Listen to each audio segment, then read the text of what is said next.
बिस्मिल्लाहिर्रहमानिर्रहीम। अस्सलाम वालेकुम। वेलकम टू सीएस बाय मुजाहिद। मेरा नाम मुजाहिद बशीर है। तो हमारा C++ प्रोग्रामिंग का आज का जो लेक्चर है वो होगा अरेज़ के डिक्लेरेशन पे कि हम किसी भी अरेज़ को जब इस्तेमाल करते हैं तो हम उसको डिक्लेयर किस तरह करते हैं। पहले इस पे थोड़ा सा डिस्कस कर लेते हैं और उसके बाद हम इसको एक एग्जांपल के साथ भी देखेंगे इसको डिक्लेयर किस तरह करते हैं। देखिए, जिस तरह हमने लास्ट लेक्चर में बात की थी कि अरेज़ बेसिकली हमारे पास एक डाटा स्ट्रक्चर है जो कि हम डाटा स्टोर करवाने के लिए इस्तेमाल करते हैं, जिस तरह हम वेरिएबल्स को इस्तेमाल करते थे। तो अरेज़ को इस्तेमाल करने का फ़ायदा ये होता है कि वेरिएबल्स में हम सिर्फ एक वैल्यू स्टोर करवा सकते थे, एक ही डाटा स्टोर करवा सकते थे। लेकिन अरेज़ में क्या होता है कि हम एक से ज़्यादा वैल्यूज़ को अलग-अलग स्टोर करवा सकते, यानी कि एक से ज़्यादा हमारे पास वैल्यूज़ हों अलग-अलग, तो हम उनको एक ही अरेज़ में स्टोर करवा सकते हैं।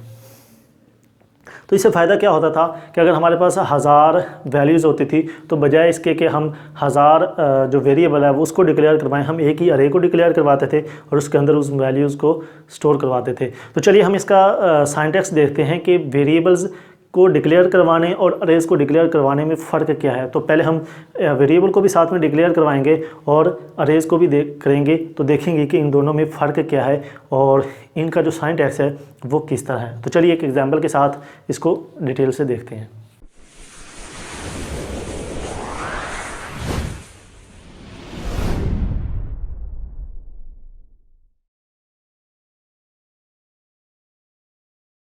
देखिए, वेरिएबल्स में हमारे पास क्या होता था कि हम कहते थे कि जिस टाइप का हम पहले वेरिएबल इस्तेमाल करेंगे, हम सबसे पहले क्या करेंगे कि उसकी डाटा टाइप लिखेंगे।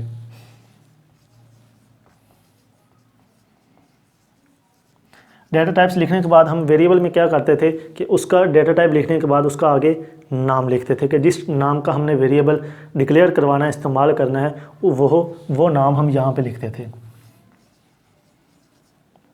और लास्ट में हम क्या करते थे, सेमीकोलन लगा देते थे। तो हम इसको अब अगर कोडिंग में लिखें तो फ़र्ज़ करें कि हमारे पास एक इंटीजर टाइप का वेरिएबल होता था, तो हम इंट लिखते थे, उसके बाद नाम हमारे पास आ जाता था। फ़र्ज़ करें कि मैं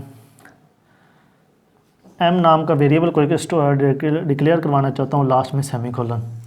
ये हमारी जो डेटा थी इसकी वेरिएबल की, यह डिक्लेरेशन तो होगी इसकी मुकम्मल। अब हमने देखते हैं कि हम अरेज़ की डिक्लेरेशन किस तरह करते हैं। ये हमारे पास वेरिएबल है और हमने इन दोनों का फ़र्क देखना है कि इन दोनों में फ़र्क क्या है। सेम वही चीज़ है कि सबसे पहले हम क्या करेंगे कि इसकी डाटा टाइप लिखेंगे, उसके बाद सेम वही चीज़ हम इसका नाम लिखेंगे। अब नाम लिखने के बाद हम वेरिएबल में क्या करते थे, लास्ट में सेमीकोलन लगा देते थे, लेकिन इसके आगे हमने एक चीज़ का हमारे पास डिफरेंस आ जाता है। तो वो क्या है कि हम इसके आगे जो हमारे पास ब्रैकेट्स होती हैं, बड़ी ब्रैकेट्स, हम उनको इस्तेमाल करेंगे और लास्ट में सेमीकोलन लगाएंगे।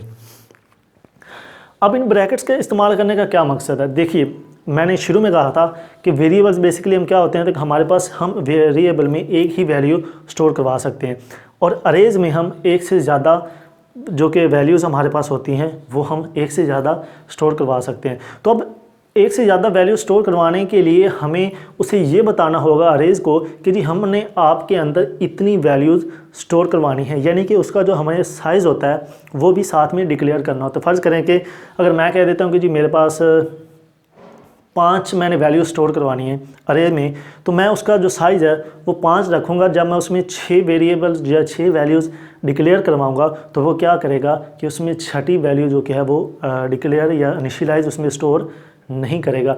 तो बेसिकली हम क्या करते हैं, जो ये जो हमारी ब्रैकेट्स होती हैं इसके अंदर हम उस अरे का साइज़ मेंशन करते हैं कि जी हमने इतनी साइज़ का अरे लेना है और हमने इसके अंदर इतनी वैल्यूज़, यानी कि जितनी हमारे पास वैल्यूज़ होंगी, 5 वैल्यूज़ हैं तो हम यहाँ पे 5 लिखेंगे। तो इसके अंदर हम क्या लिखते हैं, साइज़।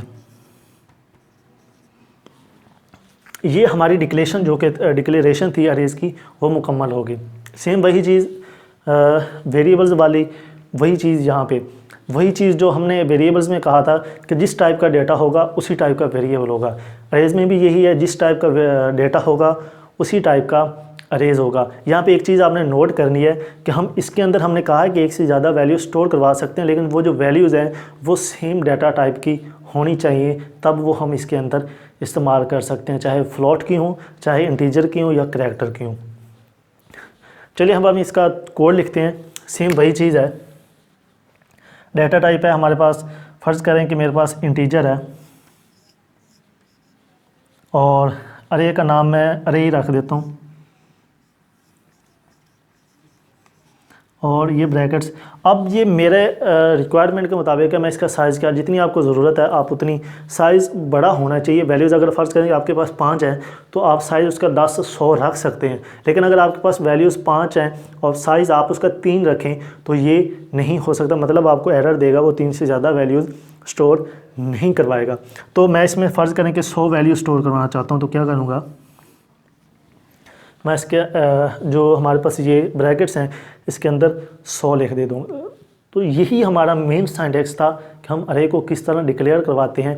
जिस तरह हमने वेरिएबल्स में कहा था कि किसी भी वेरिएबल को इस्तेमाल करने से पहले उसको डिक्लेयर करवाना ज़रूरी है, इसी तरह अरे में भी उसको इस्तेमाल करने से पहले उसको डिक्लेयर करवाना ज़रूरी है। इस तरह आप जिस टाइप का चाहें वो स्टोर करवाते जाएँ, चाहे फ्लोट का करवा दें, सेम वही चीज़ आ जाएगी, फ्लोट अरे जो नाम आप रखें उसके अंदर जितनी आप चाहें वैल्यू स्टोर करवाएं और लास्ट में सेमीकोलन। बेसिकली कहने का मकसद ये है कि हमने जिस टाइप का डेटा स्टोर करवाना है उसी टाइप का अरे इस्तेमाल करेंगे। तो ये हमारा आज का लेक्चर था कि हमने सिर्फ उसकी डिक्लेरेशन देखनी थी कि किसी अरे को हम किस तरह डिक्लेयर करवाते हैं, वेरिएबल और अरे की डिक्लेरेशन में क्या फ़र्क है। तो मेन यही फ़र्क है कि हम यहाँ पे इसका साइज़ मेंशन करते हैं और बाकी सेम चीज़ है डिक्लेरेशन के दौरान। तो हमारा जो नेक्स्ट लेक्चर है हम उसमें देखेंगे कि वेरिएबल को अरेज को हम इनिशियलाइज किस तरह करवाते हैं। अगर हमने उसका साइज डिक्लेयर भी कर लिया, साइज़ भी मेंशन कर दिया, तो इसके आगे हमने अगर वो वैल्यूज़ इसके अंदर मैनुअली इनिशियलाइज करवानी है तो वो हम किस तरह करवाएंगे। तो इंशाल्लाह नेक्स्ट लेक्चर में मिलते हैं। अल्लाह हाफ़िज़।